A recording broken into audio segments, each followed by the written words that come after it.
Сәлем, қайырлы күн, қалдарыңыз қалай? Каналға тіркеліп, лайк басып, қоңырау белгісін бас.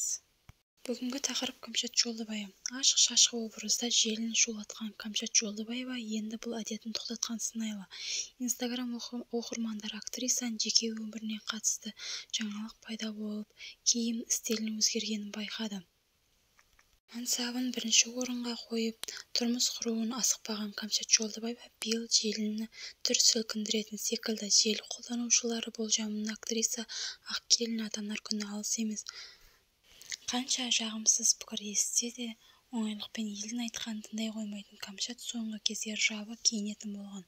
Мұны байқаған көпшілік жаңалық жақсылыққа жорыды. Осы қыз жабық киіндірген жігіттен айналайын. Бастапқы кезде жабық киініп жүргенде ұнайтын еді. Ашық киінген кейін Кәмшат Жолдыбаева маған мүлдем ұнамай қалды деген пікірлер де пайда болды.